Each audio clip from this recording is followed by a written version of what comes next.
तो clash at the capital 2022 में Roman Reigns versus Drew McIntyre का ये वाला मेन इवेंट अभी सब लोगों ने आप लोगों ने देख ही लिया होगा। अब देखो ये मैच के बारे में बात करने वाला हूं और कुछ ऐसी चीज़ें जो मेरे को अच्छी नहीं लगी इस वाले मैच में ये बात करूंगा। अब देखो बहुत सारे लोग बोल रहे थे कि रोमन रेंस चैंपियनशिप हार जाएंगे इस वाले मैच में, लेकिन जब इसका मैंने रिव्यू वाला वीडियो बनाया था, मतलब मैंने मैच प्रिडिक्शन वाला वीडियो बनाया था, वहाँ पर मैंने कहा था कि ब्रॉक लेसनर वाला वो वाला मैच समर स्लैम में जो इसके पहले हुआ था लास्ट मैन स्टैंडिंग, वो एक परफेक्ट मैच था जहाँ पर रोमन रेंस अपनी चैंपियनशिप हार सकते थे। और उस मैच में जब रोमन रेंस अपनी चैंपियनशिप नहीं हारे तो वहां पे मैंने बोला था कि भाई रेसलमेनिया के पहले तक रोमन रेंस अपनी चैंपियनशिप नहीं हारेंगे। लेकिन क्योंकि बाकी के बहुत सारे यूट्यूबर्स ने अपने वीडियो बना दिए थे कि भाई 90% वो अपने चैंपियनशिप को हारने वाले हैं, तो फिर मैंने भी बाद में बोल दिया था कि चलो ठीक है, देखते हैं कि ये चैंपियनशिप हार सकते हैं या नहीं हार सकते हैं। लेकिन ऐसा कुछ हुआ नहीं। बहुत सारे यूट्यूबर्स ने तो ये भी बोला था कि भाई फील्ड आने वाले हैं, मतलब कुछ ऐसे यूट्यूबर्स हैं जिनके 40 से 50 हज़ार सब्सक्राइबर्स हैं, बहुत ही ज़्यादा एक्टिव व्यूअर्स उनके वीडियोस को देखते हैं। तो उसने ऐसा आप सभी लोगों की डेटा को बर्बाद किया, मतलब 10 से ज़्यादा वीडियोस उसने बनाए कि भाई फील्ड आने वाला है, लेकिन आया ऐसा कुछ भी नहीं। मैंने उसके ऊपर वीडियोस नहीं बनाए थे, खैर मैंने एक वीडियो बनाया था, लेकिन देखो मैंने वो बनाया था कि फील्ड अगर आते हैं तो किस तरीके से रोमन रेंस को उनको चैलेंज करना चाहिए। खैर अब उसके बारे में बात नहीं करने वाला हूँ, यहाँ पे बात करूंगा Roman Reigns versus Drew McIntyre के मैच की। अब यहाँ पे ब्लड लाइन वगैरह नहीं थे, जे ऊशो जिमी ऊशो नहीं थे, ना तो पॉल हेमन थे, तो मेरे को ऐसा लगा कि हाँ चलो भाई मोमेंटम तो बहुत ही बेहतरीन बना रखा है, क्योंकि यहाँ पे जब रोमन रेंस एंट्री कर रहे थे तो उस तरीके से मेरे को लग रहा था कि अब देखो यहाँ पे रोमन रेंस अपनी ट्राइबल चीफ वाली आइसलैंड ऑफ रिलेवेंसी में नहीं है, यहाँ पे ड्रू मैकिंटायर का इलाका है। तो हो सकता है कि ड्रू मैकिंटायर को जिस तरीके से ऑडियंस सपोर्ट कर रही है तो रोमन रेंस इस मैच में हार जाएं। अब ऐसा हुआ भी, भाई एक्टिंग तो गजब की है रोमन रेंस की, मतलब मैं ये बोल सकता हूँ कि देखो जिस तरीके से रोमन रेंस ने स्टार्टिंग में एक्टिंग की ना, तो मैं ये बोल सकता हूँ कि 3 या 4 साल में अगर वो हॉलीवुड में जाते हैं तो उनका करियर अच्छा बन सकता है, अगर उनकी माइक स्किल्स और भी अच्छी हो जाए तो। खैर यहाँ पे एक्टिंग बहुत ही बेहतरीन थी, ऐसा लग रहा था कि हाँ भाई रोमन रेंस एकदम परेशान हो चुका है। यहाँ पे क्लियरली देखा जा सकता था कि जे ऊशो और जिमी ऊशो को रोमन रेंस बहुत ही ज़्यादा मिस कर रहे हैं। अब लेकिन यहाँ पे मेरे को एक चीज़ अच्छी नहीं लगी कि देखो ट्रिपल एच को मानता हूँ कि एनएक्सटी को बहुत ही ज़्यादा पसंद करता है, लेकिन वहाँ पे कैरियन क्रॉस को घुसेड़ने की क्या दिक्कत थी, मतलब क्या ही चुल कर दी, वहाँ पे कैरियन क्रॉस को लेके आ गए और वहाँ से ड्रू मैकिंटायर का भी एंगल दिखा दिया और वहाँ पे फिर रोमन रेंस ने वापसी की। लेकिन उसके आगे मैं एक एंगल से खुश हो गया कि भाई दोबारा कैरियन क्रॉस को वहाँ पे उन्होंने नहीं दिखाया, तो इस बात से मैं खुश हूँ। लेकिन आगे जो होने वाला था वो तो और भी बेकार था। मतलब देखो मैं मानता हूँ कि रोमन रेंस के ब्लड लाइन की पूरी परिवार भरा हुआ है WWE में, लेकिन एंडिंग अगर कुछ और तरीके से करा सकते थे तो वो ज़्यादा अच्छी थी। अब यहाँ पे मैं बात पूरे एंडिंग की ही करने वाला हूँ, क्योंकि मैच में इतना ज़्यादा कुछ खास था नहीं। मतलब हाँ, ड्रू मैकिंटायर को जिस तरीके से सपोर्ट था ना वो गजब का था। अगर आप मैच के बारे में थोड़ा सा सुनना चाहोगे तो देखो मैं बोलता हूँ कि पूरा मोमेंटम ड्रू मैकिंटायर ने बना के रखा हुआ था। और यहाँ पे मेरे को ऐसा लग रहा था कि जब ड्रू मैकिंटायर ने एक स्टेटमेंट दिया था कि भाई जब मैं ब्रॉक लेसनर को हराया था कोविड के एरा में तो वहाँ पे फैंस नहीं थे और यहाँ पे मैं देखना चाहता हूँ कि फैंस के सामने मैं चैंपियन बनूँ। तो मेरे को ऐसा लग रहा था कि भाई देखो कार्डिफ में मैच हो रहा है, पूरी एक ऑडियंस रोमन रेंस के खिलाफ है और यहाँ पे आज मेरे को Roman Reigns pure heel superstar देखते हुए दिखाई दिए। मतलब देखो कहीं भी बाकी WWE कहीं भी एरिया में अपना मैच करवाती है तो रोमन रेंस अंदर आता है तो भाई उसको हेट नहीं, उसको सपोर्ट मिलता है, मतलब लोग उसके लिए चीयर्स करते हैं। तो ऐसा लगता ही नहीं है कि भाई एक हील सुपरस्टार की एंट्री हो रही है।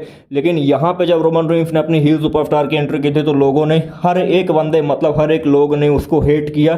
तो यहाँ पे ये देखने को मजा आया कि हाँ भाई स्टोरी लाइन जिस तरीके से WWE चलाना चाहती है उसी तरीके से रोमन रेंस को हेट मिल रही है। लेकिन यहाँ पे ड्रू मैकिंटायर को इतना ज़्यादा सपोर्ट था लेकिन वो क्लेमोर ही नहीं मार पा रहे थे। मतलब इतनी सारी एक्साइटमेंट थी, ड्रू मैकिंटायर ने 5 से 6 बार क्लेमोर लगाने के लिए अपने हाथ 3 बार ऊपर किया और क्राउड एकदम हाइप हो जाता था। जितनी देर एक्साइटमेंट से पूरा एरिना गूंज उठता था, जितनी देर वो क्लेमोर के लिए अपना साइन देते थे, लेकिन क्लेमोर नहीं लग पाता था। लेकिन फाइनली उन्होंने क्लेमोर लगाया, लेकिन यहाँ पर रोमन रेंस का एक और फैमिली मेंबर आ गया और उन्होंने इंटरप्ट कर दिया, रेफरी को बाहर खींच लिया और यहाँ पर रोमन रेंस ने एक बार फिर से ड्रू मैकिंटायर को हरा दिया। अब देखो मेरे को ये एंडिंग इसलिए अच्छी लगी कि यहाँ पे अगर ब्लड लाइन का फैक्टर नहीं था तो वहाँ पे एक दूसरे NXT सुपरस्टार को लेके आने की कोई भी जरूरत नहीं थी। आई मीन अगर सोलो सिकोआ को उनको WWE में मेन रोस्टर में लेके आना चाहिए था तो या तो फ्राइडे नाइट स्मैकडाउन अथवा मंडे नाइट रॉ में लेके आ सकते थे, अथवा अगर ब्लड लाइन जब टूट जाती ना तो उसके बीच में उसको लेके आना चाहिए था। लेकिन यहाँ पे मेन इवेंट में उनको लेके आ गए तो यहाँ पे पूरा मैच में ऐसा ट्विस्ट आया। बहुत सारे लोगों को ये ट्विस्ट अच्छा लगा, बहुत सारे लोगों को अच्छा नहीं लगा। मेरे को इस रीजन से अच्छा नहीं लगा कि देखो यहाँ पे कंपनी के 2 सबसे बड़े सुपरस्टार्स मैच लड़ रहे थे, वहां पे तो एक कैरियन क्रॉस को, वो भी NXT से ही आते हैं, उनको भी उन्होंने दिखा दिया कि यहाँ पे चलो भाई एक और सुपरस्टार यहाँ पे खड़ा है, कैरियन क्रॉस। अब देखो आज की डेट में ऐसा सिचुएशन है कि थोड़ा सा भी अगर छोटा सुपरस्टार बड़े सुपरस्टार्स के साथ थोड़ा सा भी इंटरेक्शन करेगा ना तो लोग हजारों वीडियोस बना देते हैं, और उसके बाद फिर जिस तरीके से डिसअपॉइंटमेंट होता है कि अगर उसका मैच आगे जाके नहीं हुआ तो लोग फिर से कंप्लेन करते हैं। यहाँ पे सोलो सिकोआ को भी दिखाया गया और यहाँ पे ये भी दिखा दिया गया कि चलो ये ब्लड लाइन में अब रोमन रेंस के साथ वॉक करने वाले हैं, लेकिन यहाँ पे अगर थोड़ा सा पहले भी ट्विस्ट वगैरह देते तो और भी ज़्यादा मज़ा आता। लेकिन चलो अगर डेब्यू को मैं भूल भी जाता हूं तो सोलो सिकोआ का जो इंटरफेयर था रोमन रेंस में, ये एक बार फिर से प्रूव कर देता है कि भाई रोमन रेंस 1-on-1 अपने अकेले के दम पे मैच जीतने की हैसियत नहीं रखते हैं।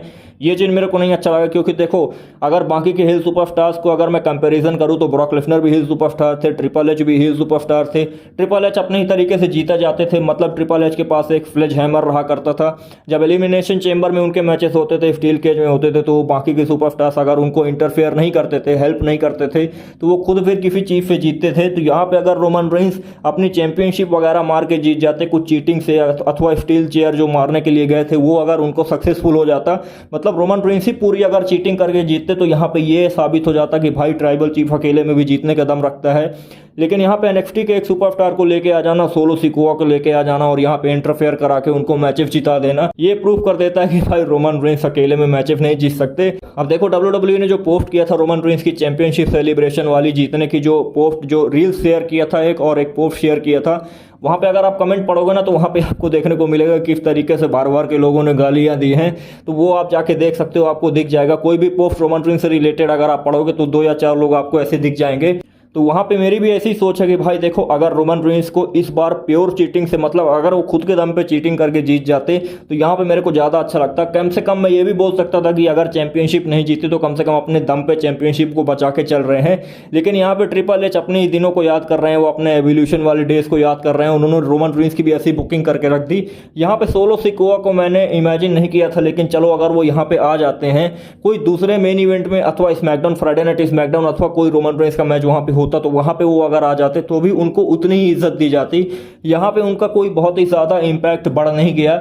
यहाँ पे इम्पैक्ट केवल ये पड़ा कि भाई रोमन रेंस ने फिर से चैंपियनशिप को रिटेन कर ली। इससे ज़्यादा सोलो सिकोआ को अपने करियर में कोई भी मदद नहीं मिलेगी। और यहाँ पे सोलो सिकोआ का भी करियर ऐसे ही रहेगा कि भाई रोमन रेंस के पीछे आके उनको खड़े होना है, अथवा कोई एक चैंपियनशिप उनको दे देंगे अगर पॉल हेमन नहीं रहेंगे तो आई होप अगर मैं इस मैच को रेटिंग्स देना चाहूँ तो 10 में से मैं 7 स्टार्स की रेटिंग इसको दे देना चाहूँगा। आप कमेंट में ये बता देना कि ये वाला मैच आपको कितना ज़्यादा अच्छा लगा। अगर मैं बात करूँ रोमन रेंस के पॉइंट ऑफ व्यू से तो देखो रोमन रेंस ने रिटेन कर लिया, रोमन रेंस के फैंस के लिए बहुत ही बेहतरीन चीज़ है। अगर ड्रू मैकिंटायर के लिए बोलो तो भाई देखो ड्रू मैकिंटायर किस बात किस खेत की मूली है, जब ब्रॉक लेसनर रोमन रेंस को नहीं हरा पाया। 3 मैचेस में ब्रॉक लेसनर को WWE ने हरा के रख दिया, तो फिर ड्रू मैकिंटायर अगर एक मैच हार जाता है कार्डिफ में, नहीं तो कहीं पे भी हार जाए, उसको क्या ही फर्क पड़ता है। और ऑलरेडी ड्रू मैकिंटायर को रोमन रेंस ने बहुत पहले हराया हुआ है 2 या 3 बार, तो मेरे को उतनी ज़्यादा उम्मीद नहीं थी कि ड्रू मैकिंटायर जीतेंगे। लेकिन हाँ, एरिना में जिस तरीके से इनको सपोर्ट मिल रहा था, मेरे को ऐसा लगा था कि ड्रू मैकिंटायर जीत सकते हैं। तो आई होप ये वाला रिव्यू आपको अच्छा लगा होगा, और आगे आप कमेंट करके जरूर बताना कि कौन सा मैच आपको card clash at the castle में ज़्यादा बेहतरीन लगा था। स्पोर्ट्स इंटरफेरेंस देखने के लिए बहुत बहुत धन्यवाद and have a nice day.